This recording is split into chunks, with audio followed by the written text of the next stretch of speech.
The first thing I learned about surviving on your own was that pride was a luxury I could no longer afford.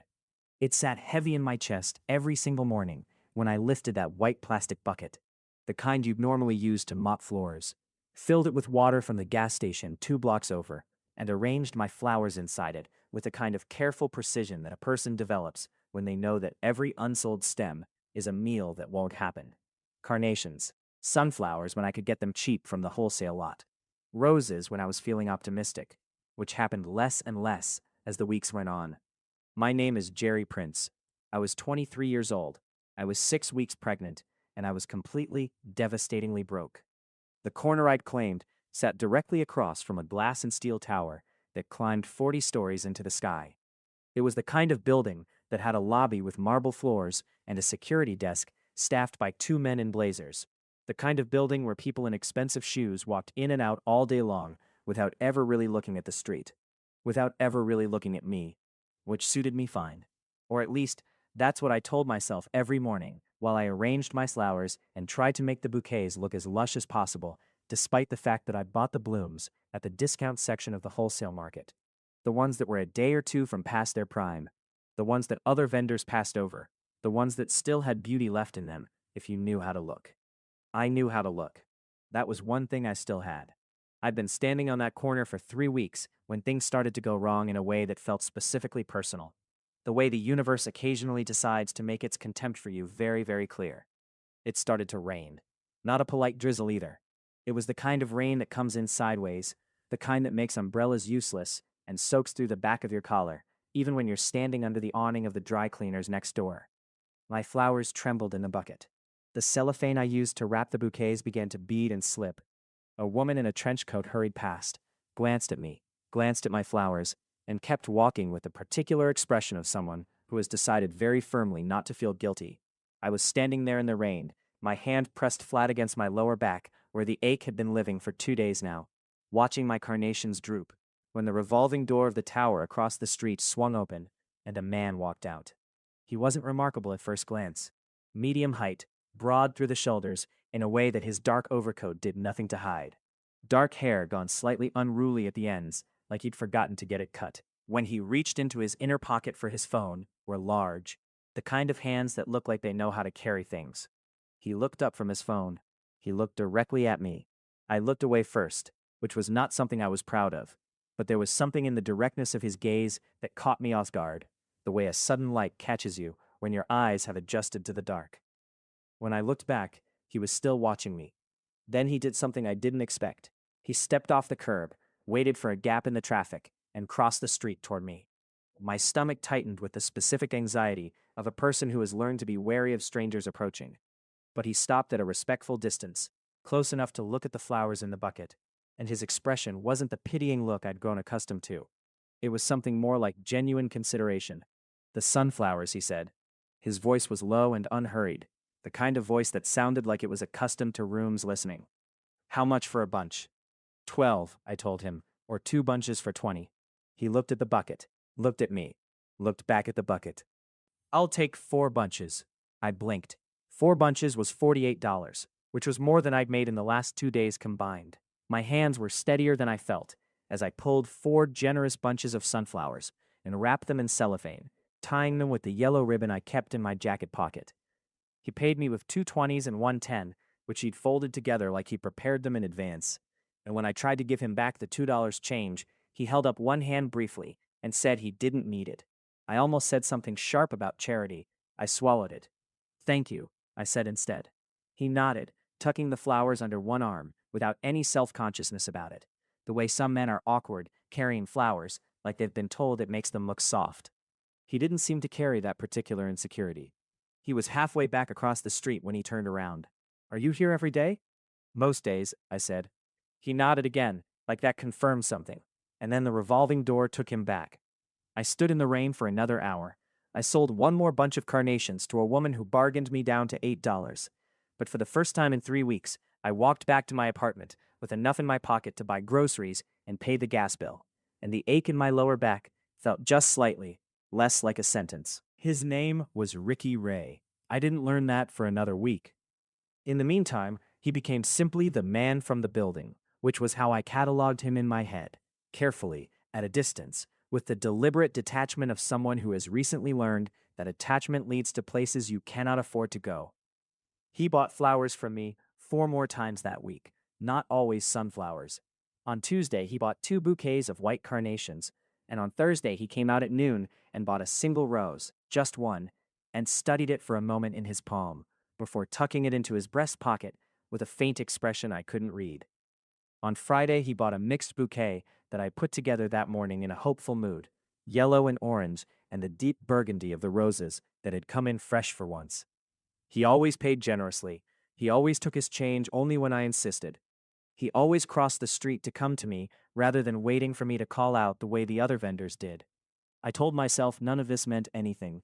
I was 6 weeks pregnant with a child whose other parent had looked me in the eyes 3 months ago and told me they were leaving, that this wasn't what they'd signed up for, that I'd known when we got together that they weren't looking for anything permanent, and perhaps I should have been more careful. I was 2 months behind on my rent. I owned 3 changes of clothes, a sleeping bag rated for temperatures 20 degrees colder than my apartment got, and a bucket I found behind a restaurant that I'd scrubbed until it was clean enough to hold flowers. Romance was not something I had space for. But on the Friday evening when he came out and bought the mixed bouquet, as he was turning to go, he stopped and said, "You look cold." "I'm fine," I said, which was what you say when you're not fine, but you've decided that being not fine is your own problem. He looked at me for a long moment with that unhurried gaze. Then he said, "My name is Ricky Ray. I work on the 22nd floor." He paused. "In case you were wondering." "Jerry Prince," I said, because it would have been strange not to. "Jerry Prince," he repeated, like he was storing it somewhere. "Do you eat dinner, Jerry Prince?" My heart did something complicated. "Everyone eats dinner," I said carefully. "I mean tonight. There's a diner on 4th that stays open late. I thought—" He stopped, reconsidered. "I'm asking if you'd like to have dinner with me. I understand if the answer is no." It should have been no. Every practical, self-protective part of me was already composing a polite but firm refusal. I was pregnant. I was broke. I was standing on a street corner selling discount flowers. This man bought flowers from me 4 times a week and paid generously, and I had no idea what he wanted from me, except that whatever it was, I couldn't afford the cost of it. "Okay," I said. I didn't know why I said it. I know now, but I didn't then. The diner was warm in the way that only old diners are warm, with the kind of heat that comes from decades of cooking and the windows fogging up in the cold and vinyl booth seats worn smooth by years of customers.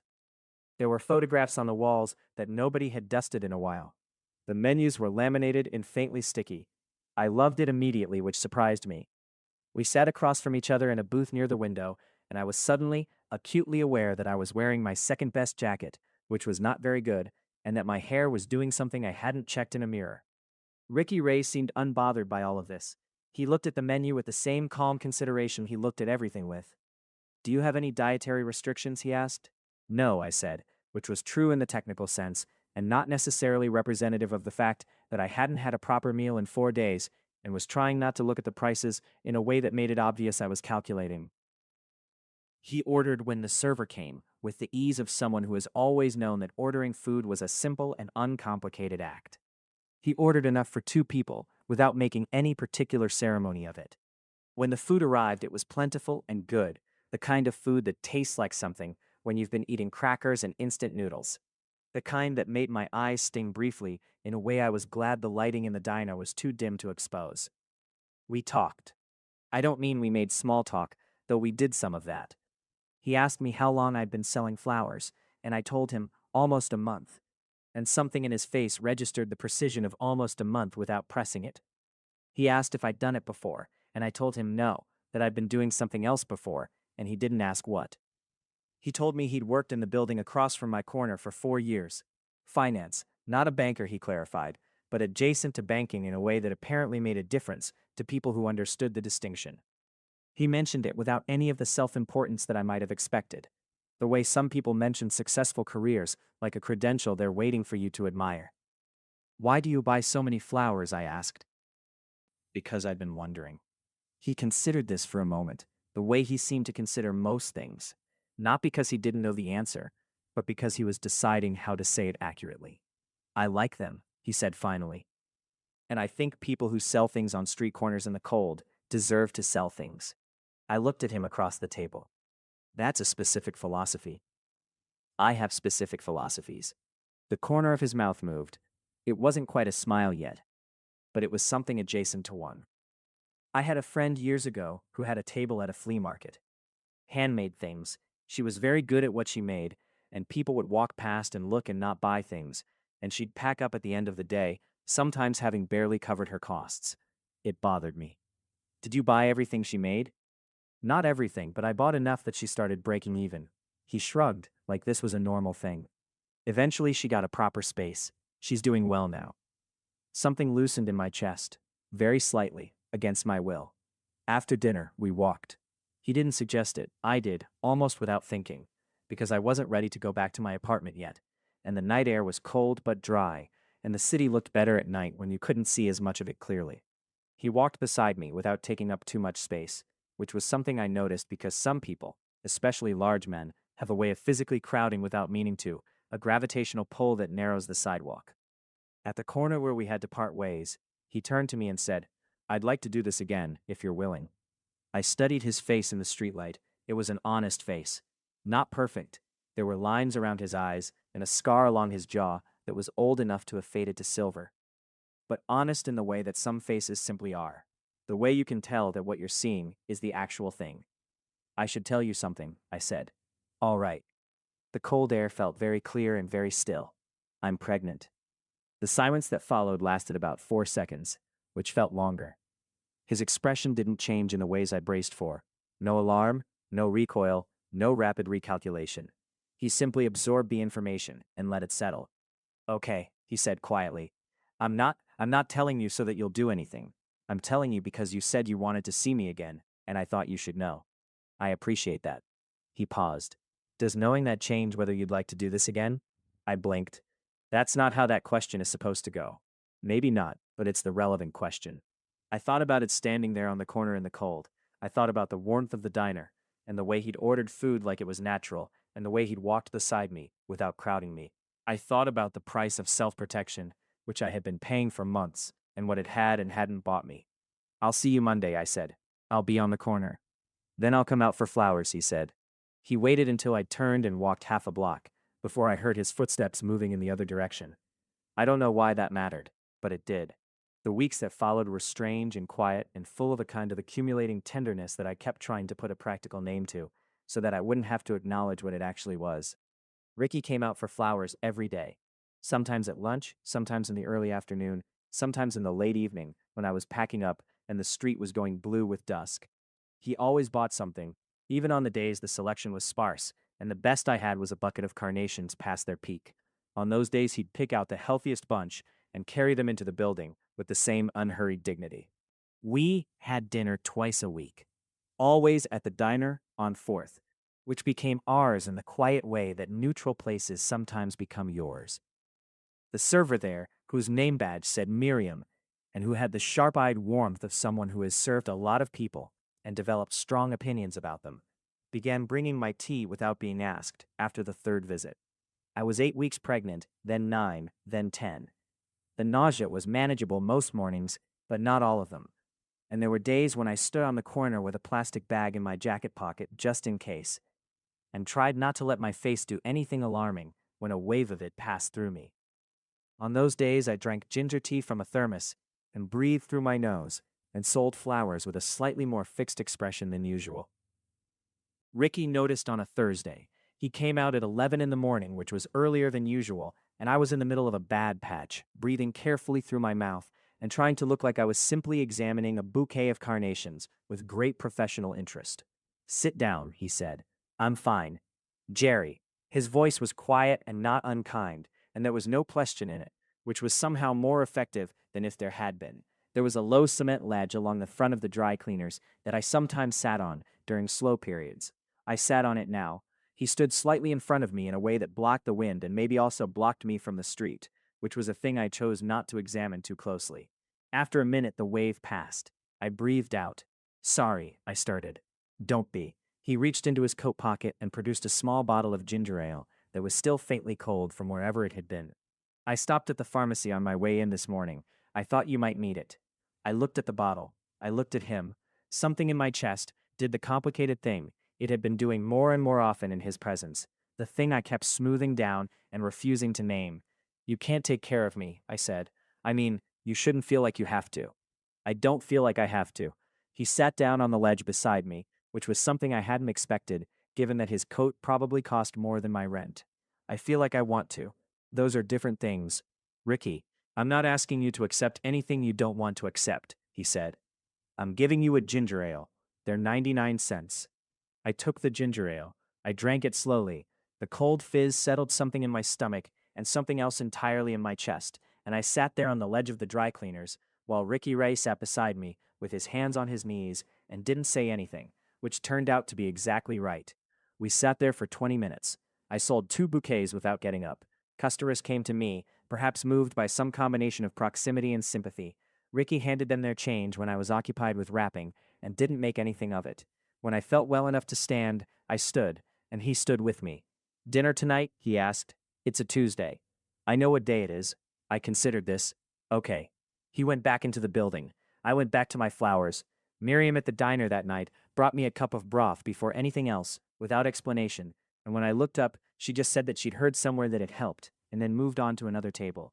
I thought about how it is that kindness sometimes arrives in clusters, after a dry spell, the way rain does. He told me about his life in pieces, the way careful people do. He'd grown up without money, which surprised me until it didn't. There was something in the way he interacted with the world, a lack of waste, a precise appreciation for things of quality, that made more sense in the context of someone who had learned to value things carefully before he could afford them. He'd worked through school, had put himself through everything, with no safety net he was willing to rely on. You could have asked your family, I said once. I could have. His jaw was set in a way that didn't invite pursuit of that line of thought. I preferred not to. He'd built his career methodically, the way people who have no margin for error build things. He owned the apartment where he lived, which was 3 blocks from his office, and he owned it outright, which he mentioned not with pride, but with the tone of someone confirming a logistical fact. He'd been in a long relationship that had ended badly. He didn't tell me many details, and I didn't press for them, but there was something in the way he spoke of it, carefully, with the precision of someone who has processed something many times and arrived at a place of clarity rather than bitterness. That told me it had cost him. Do you get lonely? I asked, one evening when the diner was quiet and Miriam was doing crossword puzzles at the counter and the windows were streaked with rain. He thought about this with his characteristic unhurried honesty. Yes, he said. I'm better at it than I used to be. But yes. I got lonely before I was even alone, I told him. That's a specific kind of terrible. He looked at me across the table. Tell me. So I told him. Not everything, not all at once, but enough. The relationship that had felt like home and then started feeling like a house whose walls were slowly moving inward. The morning I'd learned I was pregnant, and the specific quality of the silence on the other side of the room when I said the words out loud. The weeks after, when I tried to find work and found that the timing was wrong and the money I'd saved ran out faster than any responsible calculation should have allowed. And then the flowers, a practical desperation, a last resort resource, and the corner and the cold. Ricky listened. He didn't offer solutions or consolations or the particular species of advice that is actually just the speaker reassuring themselves. He listened with the same quality of attention he gave to everything, like what I was saying mattered and deserved the full space of being heard. When I finished, he said, "You're doing remarkably well. I'm selling flowers on a street corner. You're sustaining yourself in a pregnancy in difficult circumstances with no support structure, maintaining your dignity and showing up every day." He paused. I think that's remarkable. I pressed my lips together. You have a very strange way of framing things. Accurate framing, he said, is not the same as strange framing. I laughed. It surprised both of us, I think. It was a real laugh, the kind that comes from a place that hasn't been visited in a while. And it sat strangely in my chest afterward, like something that had been dislodged. Ricky's expression, across the table, was very still and very warm. I was 12 weeks along when I went to my first prenatal appointment. I'd been putting it off, which was not medically advisable and which I was aware of, but the cost of it without insurance was a number I couldn't look at directly, and the free clinic 2 bus rides away had a 3-week wait and a telephone hold system that dropped my call every time. I'd been taking prenatal vitamins I bought at the pharmacy, the store brand, which were fine, the doctor on the internet said they were fine, and eating as carefully as I could, and trying not to think about all the things I didn't know. Ricky found out I hadn't been to a doctor yet on a Wednesday evening when he asked how the pregnancy was going, and I answered with a vague optimism that he saw through with the precision of a man who pays close attention to things. "When's your next appointment?" he asked. I looked at my tea. "I'm working on scheduling one." The silence was brief. "Jerry." I know, I'm handling it." I kept my eyes on the table. "The free clinic has a wait, and the private ones are expensive, and I have it under control. Let me help."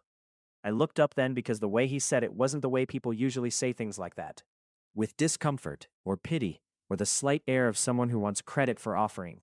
He said it the way he said most things, simply, directly, without ornamentation. "No," I said. "Why not?"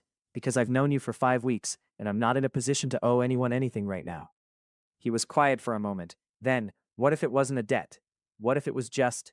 He stopped, and there was something careful in the pause, something that felt like the approach to territory he'd been circling for a while. What if it was just me doing something for someone I care about? The words landed and sat there between us. I felt my heart doing the complicated thing again, more urgently than usual. "That's a significant statement," I said carefully. "I know." He met my eyes across the table. "I'm aware that the timing is complicated. I'm aware that you have a great deal on your mind, and that whatever this is, a slight gesture between us, is not uncomplicated. But I think you know what I feel, and I think I'd rather say it clearly than let you wonder." I did know. I had known for weeks, in the way you know things you're not ready to acknowledge. I'd cataloged it in the careful, peripheral way of someone who has trained themselves to look at bright things indirectly. "I'm pregnant," I said, "with someone else's child. I'm broke. I sell flowers on your street corner. I know all of that. It's not an uncomplicated package, Ricky." "No," he agreed. "Neither am I." The corner of his mouth moved. "I've been told I'm difficult." "By who?" "Several people whose opinions I stopped valuing some time ago." Despite myself, I felt my mouth curve. He watched it happen with that still, warm expression. "Let me take you to the doctor," he said. "Not as a favor, not as a debt, as someone who wants to know that you're all right." I looked at him for a long time. The diner was warm. The windows were steaming at the edges. Miriam was humming something to herself at the counter. "Okay," I said finally, "but I'm paying you back. If that makes you comfortable." It does. Then, all right. I paid him back 3 weeks later when I had a good run of sales and felt, briefly, like a person with options. I handed him the amount exactly in an envelope, with the specific dignity of a person who does not take things they cannot account for. He took it without comment and without making anything of it, and I respected him enormously for that. The appointment confirmed everything was fine. Heartbeat strong. Development on track. The doctor told me I was doing well for someone in my circumstances, which I received as the complicated compliment it was. It was 13 weeks when I first saw his apartment. Not the way you might expect. There was nothing precipitous about it. I'd been caught in a sudden storm at the end of my workday, the kind that arrives without any of the reasonable warning storms are supposed to give. And he'd come out of the building to find me soaked and trying to protect my remaining flowers under my jacket. And he'd said simply, "Come upstairs," in a tone that left no room for the usual argument. His apartment was 3 blocks away and on the 18th floor, and it looked like him. Clean-lined and thoughtful, with good lighting and things chosen for quality rather than display. There were books stacked in a way that suggested they were actually read. There was a blue ceramic bowl on the kitchen counter that was the most beautiful object I'd seen in months. He lent me dry clothes, a sweater that came to my mid-thigh, and sweatpants with a drawstring I had to pull to their limit, and made tea while I changed in his bathroom, which smelled like clean soap and the particular calm of a space that belongs to a person who takes care of things. I came out of the bathroom in his clothes and stood in his kitchen doorway, and he turned from the stove and looked at me for a moment. "You look," he started, and then stopped. "Don't," I said, not unkindly. "I was going to say warm," he said. "Oh." I felt something in my face do something I couldn't entirely control. "Thank you." We had tea at his kitchen table, and he showed me photographs from a trip he'd taken years ago to somewhere with mountains and clear water. And I told him about a summer I'd spent when I was 17 working at a garden center, and how that was where I'd learned what I knew about flowers, which turned out to be useful in a way I hadn't anticipated. "Was it a good summer?" he asked. "It was the best summer I remember," I said. "I smelled like soil for 3 months, and I thought that was the best thing in the world." He smiled then, not the partial thing from the corner of his mouth, but a real smile, full and unhurried. and it rearranged something in the room. By the time the rain stopped, it was late, and he called me a car home without asking. And when I protested, he pointed out that it was 11 o'clock, and I was pregnant, and the argument ended there. In the car, watching the wet city lights blur past the window, I let myself think the thought I'd been keeping at a careful distance. I was falling in love with him. It was not convenient, it was not sensible. It was the most impractical thing I had undertaken in a life that was currently full of impractical things. And yet it was also, in some fundamental way, the most inevitable. Like a flower pushing up through pavement, not because it was a good idea, but because that was simply what it did. He kissed me for the first time on a Thursday. I know the day because it was the day I sold out of everything before noon, which had never happened before. And I was feeling the particular lightness of unexpected success when he came out at noon and found me with an empty bucket and a full pocket. You sold everything? He looked genuinely pleased, which was one of the things about him. He could be genuinely pleased about things that were happening to other people. Every last stem. I was grinning, which was also something that had been happening more since he'd become a regular part of my days. I might take the afternoon off. Then have lunch with me. A proper lunch, not the diner. He paused. There's a place I like. Quiet. Good food. We went. The place was quiet, and the food was good as promised, with the kind of menu that doesn't need to show off, because everything on it is simply well made. We sat at a table near the window, and outside the city went about its business, and inside I felt, for the first time in a long time, something that resembled ease. We talked about small things and large ones. He told me that he'd been thinking about leaving his current firm to start something smaller. I told him I'd been thinking about what I'd do when the pregnancy advanced to a point where standing on a street corner 8 hours a day wasn't feasible anymore, which was a thought I'd been circling with a careful kind of terror. You'll figure it out, he said. That's a lot of faith for someone who watched me nearly pass out from nausea on a cement ledge. You didn't pass out. He tilted his head slightly. And yes, I have a lot of faith in you. I've been watching you show up every day in conditions that most people would use as a reason not to show up. I think faith is a reasonable response to that. I looked at him across the table. The afternoon light was doing something warm with the angles of his face, and I was aware, in that particular moment, of the exact nature of what I felt when I looked at him. Ricky, I said. Jerry, he replied, and there was something in the way he said my name, quiet and precise, that made it sound different from anyone else saying it. Are we? I stopped, started again. What are we doing? He was quiet for a moment. Not the silence of someone who doesn't know, but the silence of someone who is being careful. I'd like to know you for a long time, he said. He paused again, I'd like to help, if you'll let me. Not as a transaction. Not because the situation makes me feel charitable. Because you are someone I want in my life, and the circumstances of your life are part of you, and I want all of it, if that's something you can consider. My throat was doing something inconvenient. That's a very large statement, I managed. I know. I mean it. We walked back toward his building after lunch, and at the corner where I'd have turned toward my own street, we stopped, and he turned to face me, and his expression was the most open I'd ever seen it. He lifted his hand and brushed a strand of hair from my face with the backs of his fingers, very gently, and then his hand curved against my jaw, warm and steady, and he looked at me the way he looked at things he considered carefully. I leaned forward, because sometimes the next step is not complicated. He kissed me softly, briefly, with the restraint of someone who is not taking more than he's been offered. When he pulled back, his thumb traced a small arc along my cheekbone, and his eyes searched mine. Is that all right? He asked. More than all right, I said. His smile, when it came, was quiet and complete, and it was the most beautiful thing I'd seen in longer than I could measure. Nothing in real life resolves cleanly after a first kiss. I want to be honest about that, because the weeks that followed were not entirely simple, and pretending otherwise would be a disservice to what they actually were. The pregnancy continued, which meant the changes in my body continued, which meant I was confronted daily with evidence of a life I hadn't chosen on my own terms, a situation I was navigating with whatever resources I could scrape together. The nausea began to ease around 14 weeks, but was replaced by a bone-deep exhaustion that was a different kind of hard, the kind that makes you feel like you're moving through something thicker than air. Standing on the corner became harder. My feet swelled. My lower back went from an ache to a constant companion that required management. I bought a foam pad at a discount store and stood on it, which helped somewhat and drew exactly the kind of looks you'd expect from passers-by. Ricky saw all of this. He didn't look away from it, or manage his reaction into something more comfortable. He adjusted. He started bringing me lunch on the days he could get away from his office. Nothing dramatic, just food from nearby places, still warm, handed over in the quiet way he did things. On the days the cold was particularly bitter, he arrived with coffee and the specific wordless concern that had become one of my favorite things about him. And then one evening, I was sitting on his couch. I'd started spending some evenings there, which had happened gradually enough that I hadn't noticed the exact moment it became normal. And he came and sat beside me and said, "I want to talk about something." "That opening is never a relaxing opening," I said. "I know. I'm sorry." He looked at his hands for a moment. "I want you to move in with me." The room was very quiet. "Hear me out."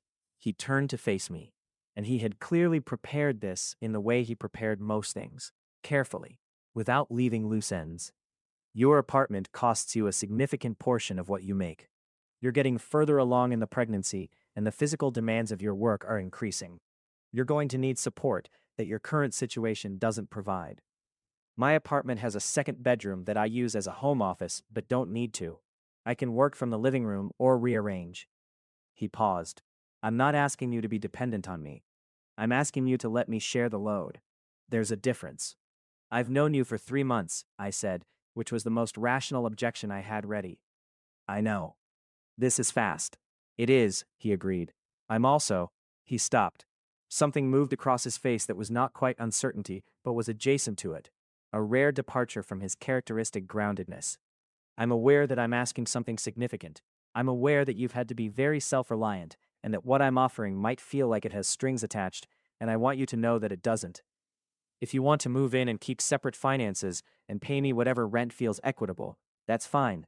If you want to move in and work out something else, that's fine. If you want to say no, that is also—" He exhaled. "That's also fine, even though I hope you won't." I looked at him for a long time. The apartment around us was warm and quiet, and smelled like good things. I thought about my apartment, which was cold in the mornings and drafty at night, and had a radiator that made sounds like it was protesting its own existence. I thought about the walk up 3 flights of stairs that was getting harder on my swollen feet. I thought about the specific loneliness of nights when the fear came in, not about him, not about love, but about whether I was capable of doing what I was about to have to do, whether I was strong enough for it, whether there was enough of me to go around. I thought about what it felt like to sit on his couch in his warm apartment and have that specific, hard-to-name feeling of being somewhere you belong. "Okay," I said. Something in his face went very still. "Okay," I said again, more firmly. "But I pay you rent, a fair amount that we agree on, and I keep my independence. And if it doesn't work—" "If it doesn't work," he said, "you'll have options. I'll make sure of that." "Why?" I asked, because it was a thing I'd been asking in various forms since the beginning. "Why are you so sure about this, about me?" He was quiet for a moment. Not the pause of someone who doesn't have an answer, but the pause of someone finding the most accurate words for something they feel fully. "Because you sell flowers outside a building in the cold," he said finally, "when you have every reason to have given up. Because you fight for yourself with everything you have and still have enough left over to laugh at things. Because when I bring you ginger ale, you look at me like it's extraordinary, even though it's just ginger ale." He paused. "Because the first time I saw you, I crossed the street, and everything since has confirmed that was the right thing to do." My throat was doing the inconvenient thing again, worse this time. "You know," I managed, "you're very persuasive for someone who claims to be difficult." He reached out and took my hand, his large fingers closing around mine with gentle certainty. "Stay," he said quietly. I stayed. I moved in on a Saturday, which took one trip because I did not own very many things. Ricky helped carry what there was without comment or ceremony, which was exactly right. He'd cleared the second bedroom and set it up practically, a proper bed, a dresser, space for whatever I needed to make it mine, which at that point was not a great deal. He'd also, I discovered, stocked the kitchen with the kinds of foods the pregnancy books recommended, which he'd clearly looked up, which made me stand in the kitchen doorway for a moment, doing something embarrassing with my face. "The book said leafy greens and protein," he said from behind me, without turning around from what he was doing, "and ginger tea, which we already knew." "You read pregnancy books?" My voice came out a little unsteady. "I read the relevant sections." He turned then and looked at me with that still, warm expression. "Is that strange?" "No," I said. "No, it's not strange. Living with someone is its own kind of learning. There are the small discoveries, that he was a genuinely good cook, who approached cooking with the same methodical care he brought to everything, that he slept with the windows cracked open, even in cold weather, which I found endearing in a slightly irritating way, that he had a habit of leaving his reading glasses in impossible places and then walking around looking for them with the glasses on his head. There were the larger discoveries, too, the ones that accumulate over weeks of proximity. The way he handled difficulty, which was steadily, without drama, with a quiet problem solving orientation that was one of the most calming things I'd ever witnessed. The way he navigated disagreements, which happened because we were both people with opinions and points of view, and which he never escalated or shut down, but simply held space for until we both said what we needed to say and found our way to something workable. The way he treated the pregnancy. He treated it like it was real, which might sound like a strange thing to say, but I'd spent months in a state of managed uncertainty, telling myself things were fine, and not letting myself fully inhabit the reality of what was happening in my body. In his apartment, with his matter-of-fact informed attention, it became real in a way that was frightening, and also, somehow, a relief. He came with me to appointments. He sat in the waiting rooms of medical offices without impatience, reading whatever he'd brought without fidgeting, and in the examination rooms he sat in the chair near the door, unless I gestured him closer, which I started doing more and more often. He asked the doctors precise questions that I sometimes didn't know to ask. He wrote things down in a small notebook. At 16 weeks, the doctor showed us the ultrasound image. I was not prepared for what that would feel like. I'd been managing my emotional response to the pregnancy with the careful detachment of someone who wasn't sure they could afford to be fully present to it. And then there was the screen with its grainy black and white image, and the specific shape of a head, of a hand, of a profile that was astonishingly and undeniably a person. I made a sound I hadn't intended to make. Something came loose in my chest. Ricky's hand covered mine on the narrow bed of the examination table, and he didn't say anything. And that was exactly right. And I let myself cry in the dim light of the ultrasound room, in a way I hadn't let myself cry in months. Afterward, in the car, he was quiet until I was ready for words. Okay? He asked. More than okay. I looked out the window at the moving city. Just a lot. Yes, she's real. We'd learned the sex that day, which I'd been ambivalent about wanting to know, and then, when they told us, felt a sudden and complete clarity that we had been right to find out. She's actually real. She's very real. His voice was warm. She waved. I laughed through the residue of tears. She waved, at the camera. Clearly has good instincts. I laughed again, and somewhere in the middle of it the crying finished, and I was left feeling scraped clean and somehow lighter, the way you sometimes feel after a storm passes. I stopped selling flowers at 18 weeks. The decision was mine, which was important to me, and it was arrived at practically. The physical demands had become genuinely prohibitive, and I'd been honest enough with myself by then to admit it. I'd also, over the months, built a small amount of savings, which was not a lot, but was more than I'd had in a long time, and felt like evidence of something. The last day on the corner was a Friday. I set up my bucket as usual and arranged my flowers with the same careful attention, and somewhere around midday, a woman I'd never seen before bought 3 bunches for her office and told me they were the most beautiful flowers she'd ever bought from a street vendor, and I decided to take that as the ending this chapter deserved. I was packing up when Ricky came out of the building. He'd known it was my last day. He stood on his side of the street for a moment, watching me fold my table and lift the empty bucket, and something in his expression made me stop what I was doing. He crossed the street. He said, "That corner won't look right without you."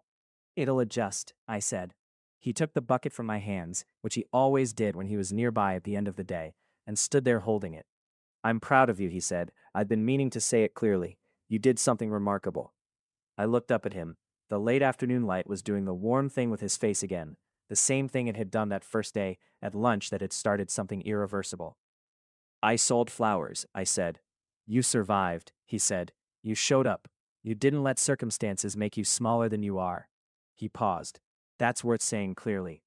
Something in me that had been braced for a very long time, braced against the particular cold of managing things alone, finally let go. I stepped into him. His arm came around me with the particular gentleness of a large person who knows their size and doesn't want to crowd, and I put my face against his shoulder and let myself be held for a moment in the middle of the street I'd been standing on, alone for months. "Thank you," I said into the fabric of his coat. "For what specifically?" "For buying the sunflowers," I said. "The first day, in the rain." He pressed his mouth to the top of my head, briefly, warm. Best $90 I ever spent, he said. There is nothing in the universe that prepares you for the experience of birth. I had read things. Ricky had read things. We'd attended a class together where a cheerful person with laminated diagrams had walked us through what to expect in a way that was practical and useful and bore approximately 30% resemblance to the actual event. She came early by 3 weeks, which was not, the doctors assured me, a cause for alarm. 3 weeks early was within normal range, and she was a healthy size, and everything was as it should be. The labor itself was long, which is a mild word for what it actually was, and at some point in the middle of it, I said some things to Ricky that were not fully representative of my feelings about him. He held my hand through all of it. He had done the reading, which meant he knew when to speak and when not to, and he got it right more often than anyone under those conditions should have been able to. When I squeezed his hand with the particular force of a person making their way through something enormous, he didn't wince or pull back. He stayed. When she arrived, the room was loud in a way that became immediately and completely irrelevant, because the sound she made was the loudest thing in it and the only thing that mattered. They put her on my chest, and the world reorganized itself. She was tiny and red and furious and perfect, and she smelled like something I had no previous reference for, and which turned out to be the most specific and accurate smell in the world. The smell of her, of this person, of this absolute and specific individual who had been arriving for months and was now here, now real, now present in a way that the ultrasound screen had only approximated. I looked at her for a long time. I looked up at Ricky. His eyes were wet, which was the first time I'd seen that, and he made no attempt to manage it or look away. He looked at her and he looked at me, and his expression was the most open thing I'd ever seen on a human face. "Hello," I said to her, quietly, just for her. She turned her head, slightly, in the inexact way of newborns, in the direction of the sound. "There you are," I said. They kept us 2 days, which was standard, and in those 2 days, Ricky did not leave except to go home once for a change of clothes, and he was back within 2 hours. He sat in the chair beside the bed and held her when I needed to rest, and when he held her, he went very still and very focused, the way he went still with things he was considering carefully. On the second day, I watched him holding her while I ate the lunch I'd been ignoring, and something settled in me with a finality that felt like a door closing on a room you don't need to enter anymore. "Hey," I said. He looked up. "I love you," I said. Not as something to be careful with, not at a distance, but directly and clearly the way he said most things, because I had learned from him that directness was a form of respect. I have for a while. I thought you should hear it said clearly. He was quiet for a moment, with our daughter in the crook of his arm. Then he said, "I've been in love with you since the rain. The first week? The first week." He looked at me steadily. I didn't say it because I was waiting to be sure it was what you needed to hear, rather than what I needed to say. That's a very specific distinction. You matter to me, specifically. He paused. Both of you. I felt my throat do the thing. "Come here," I said. He came and sat on the edge of the bed, which was narrow and probably not supposed to hold 2 adults and an infant, and he settled her between us carefully, and I leaned against his shoulder, and we sat there with her asleep between us while the hospital went about its quiet business outside the door. "We should name her," I said. "We've been discussing names for 6 weeks. "We've been not agreeing on names for 6 weeks, I corrected. "That's different." His chest moved under my cheek with something like a laugh. We named her the following morning, after another small negotiation that went easier than the previous 6 weeks of discussion had suggested it would. And the name we chose was simple and good and felt right when I said it to her. She looked, as I said it, as though she was considering whether to accept it. She apparently decided to. 6 months later, I walked past the corner for the first time since I'd stopped selling flowers. I had her in a carrier against my chest, which was where she preferred to be and which I had stopped finding inconvenient approximately 48 hours after her birth, and she was looking at the world with the serious, observational attention she'd been bringing to everything since she'd arrived. She had my mouth and an expression that I was increasingly convinced was Ricky's, even though the genetics of that didn't quite add up, which was either a testament to the power of consistent company or a mystery I was happy to leave unsolved. The corner had a new vendor, a young man with a table of handmade jewelry, silver rings and earrings spread on a cloth. He was doing the thing you do when you're new to street vending, trying to look confident, while also scanning every passerby for the specific type of eye contact that signals someone might stop. I stopped. "These are beautiful," I said, and I meant it. He lit up the way you do when someone says something true about your work. We talked for a few minutes. I bought a pair of earrings I didn't need because his prices were fair and his work was good, and there was something I felt I owed to that corner and to the general principle of people showing up to do hard things. I was walking away when I looked across the street at the glass tower.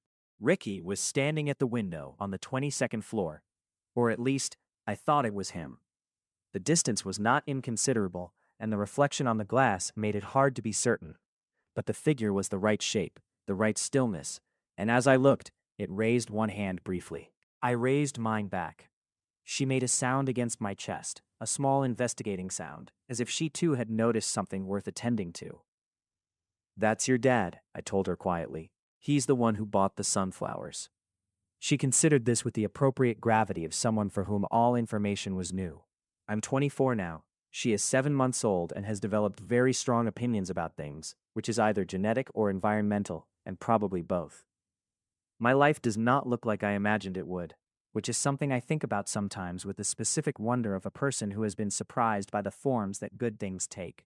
I work now. I found a part-time position at a plant nursery 3 bus stops from the apartment, which means I spend my working hours among growing things, which it turns out is good for me in ways I didn't know to ask for. The smell of soil in the morning is exactly as good as I remembered from when I was 17. I still make bouquets on weekends because it turns out the practice of it is something I carry in my hands now. And on Sunday mornings, the kitchen table is sometimes covered in flowers until Ricky points out with quiet amusement that we do not have infinite counter space. He started his smaller firm, which is doing well. He still works long days sometimes, but he comes home, and home is a specific and reliable place that I did not always have. We are not married yet, which is a topic that comes up occasionally and is approached with the same careful, earnest directness that he approaches most things. There is no urgency to it from either of us. What we are is clear enough without the formality, and when the formality comes, and I think it will be as an addition to something already built, not as the foundation of it. Last Tuesday he came home with sunflowers. He bought them from a grocery store, which is the kind of place I would have previously turned my nose up at from the perspective of a flower vendor who knows the difference. But the grocery store flowers were fresh cut and yellow and bright, and he set them on the kitchen table in the blue ceramic bowl that is still the most beautiful object I own. And when I came out of the bedroom with her on my hip and saw them, I stopped in the doorway. He was standing in the kitchen, with his back to me, putting water in the kettle, and he hadn't seen me yet. I stood there for a moment watching him, this man who crossed the street in the rain to buy flowers from someone who needed them to be bought. This man who read pregnancy books and wrote things down in a small notebook, and held my hand through a very long night and said "I love you" only when he was sure it was what I needed to hear. She grabbed a fistful of my collar and made a declarative sound. He turned around. "Hey," he said. He crossed the kitchen and kissed me once, on the mouth, and then kissed her forehead, which made her grab at his nose with great enthusiasm, and he laughed the real laugh, the unhurried one, and the apartment was warm and full of the smell of flowers. I thought about a corner in the rain, and a white plastic bucket, and the particular look of someone crossing a street who has decided something. I thought about how home is sometimes a direction you move toward without knowing it, following something that is warmer than where you've been, until one day you find that you've arrived. We have arrived. If you made it to the end, you're my kind of person.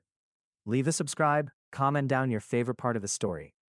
And if you want early access to videos, exclusive content, or just want to support the channel, hit that join button right below the video. Even one member genuinely means the world to me. See you in the next one.